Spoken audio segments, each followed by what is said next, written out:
नमस्कार, आज आपण बनवणार आहोत सगळ्यांना आवडणारी चमचमीत अशी पावभाजी। तर यासाठी सगळ्यात पहिले आपण भाज्या शिजवून घेऊयात।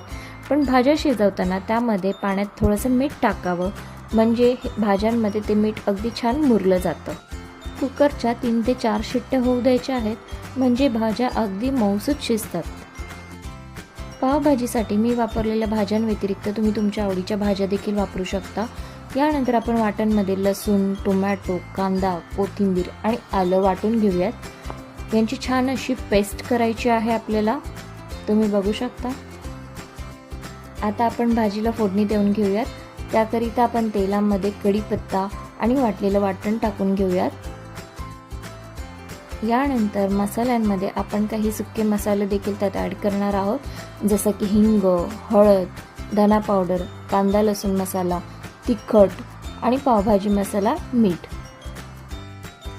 आपल्या मसाल्यामध्ये आता हे सर्व सुके मसाले आपण ॲड करूयात आणि हे सर्व मिक्स करून घ्यायचं आहे आपल्याला छानपणे। यानंतर मसाला होतोय तोपर्यंत आपण सर्व भाज्या ज्या आपण बॉईल केलेल्या आहेत त्या छान स्मॅशरने स्मॅश करून घ्यायच्या आहेत।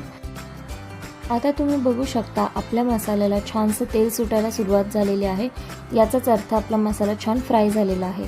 तर यामध्ये आपण स्मॅश केलेले व्हेजिटेबल्स ॲड करायचे आहेत आणि व्हेजिटेबल्स बॉईल करताना जे आपण पाणी यूज केलं होतं ते फेकून द्यायचं नाही आहे, ते सुद्धा या भाजीत ॲड करायचं आहे आणि छान एकत्रित करून घ्यायचं आहे। यानंतर आपण भाजीमध्ये बटर ॲड करणार आहोत आणि भाजी 5 ते 7 मिनिटं शिजवून घेणार आहोत। आपली भाजी ऑलमोस्ट झालेली आहे। त्यात आपण कोथिंबीर टाकणार आहोत। आता आपण पाव फ्राय करून घेणार आहोत। त्याकरिता आपण तव्यावर थोडंसं बटर घेतलेलं आहे, त्यात थोडासा पावभाजी मसाला ॲड करायचा आहे आणि आपण बनवलेली भाजी ॲड करायची आहे। ते छान एकत्रित करून घ्यायचं आहे। त्यात थोडासा कोथिंबीर देखील टाकून घ्यायचा आहे।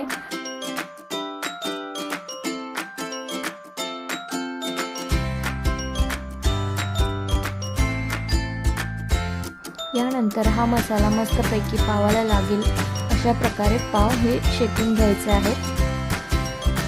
आपली चमचमीत पावभाजी ही रेडी आहे। तुम्हाला ही रेसिपी कशी वाटली मला कमेंटमध्ये नक्की सांगा। व्हिडिओ आवडला असेल तर व्हिडिओला लाईक करा आणि चॅनलला सबस्क्राईब करायला विसरू नका। थँक्यू।